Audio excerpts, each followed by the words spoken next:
Hi hello नमस्कार. आपण करंजीचं सारण बनवणार आहोत. त्यासाठी खोबरं किसून तयार आहे. हे बघा, या पद्धतीने मी खोबरं किसून घेतले किसणीने. आता आपण सारण कसं बनवायचं ते बघतोय. त्यासाठी रवा भाजून घेतलाय. बारीक रवा एकदम आणलाय मी.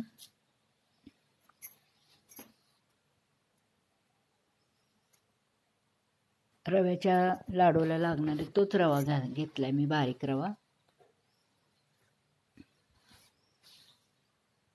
अर्धा किलो सारण आहे. त्यासाठी रवा वाटीभरच घातलाय.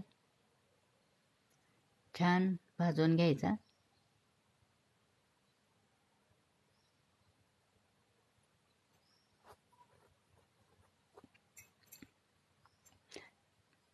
हे बघा, या पद्धतीने मी रवा असा भाजून घेतलाय. तुम्ही सारण कसं करता ते मला कमेंटमध्ये नक्की सांगा. मिक्स करून घ्यायचं आहे. थोडीशी खसखस,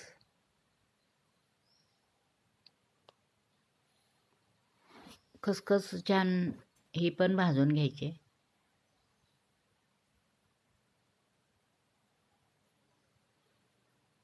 करंजीमध्ये खसखस छान लागते.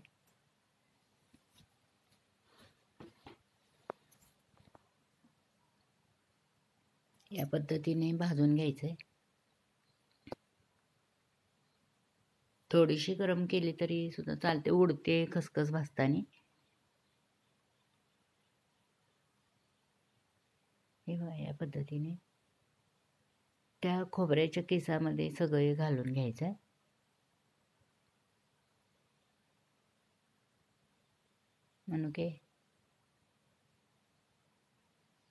मनुके आपल्या आवडीप्रमाणे.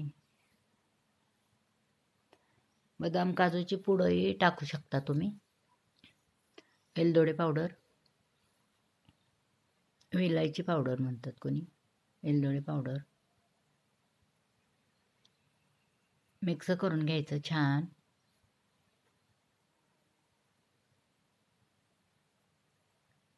पिठी साखर पण अगोदर बारीक करून घ्यायची, नाहीतर त्यात गाठी राहतात. पहिलं ताटातच बारीक करून घ्यायची आणि एकदम छान मिक्स करून घ्यायची.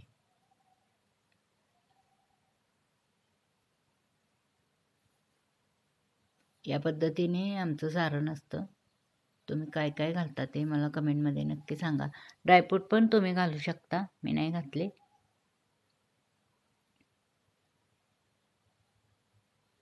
अजून मैदा रवा करून पीठ मळायचं आहे करंजीचं. फक्त आत्ता सारण करून ठेवलं मी. पटकन पीठ मळून ठेवून लाटायला येते म्हणून मी अगोदर सारणच करून घेते.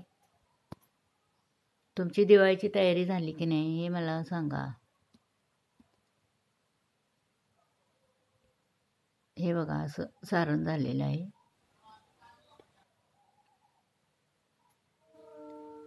छान पद्धतीने मिक्स करून घ्यायचं, म्हणजे सगळीकडं आपली साखर लागली जाते. नमस्कार.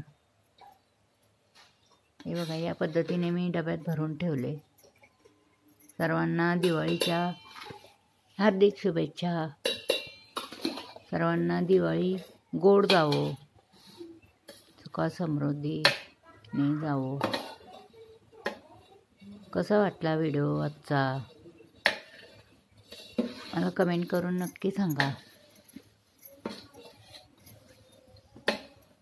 डब्यात सारण असं भरून ठेवायचं.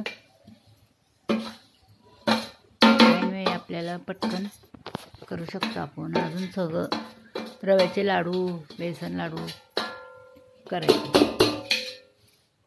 हे बघा, या पद्धतीने आपलं सारण तयार आहे. सर्वजणी दिवाळीचा फराळ करायला या घरी आमच्या. हे बघा, या पद्धतीने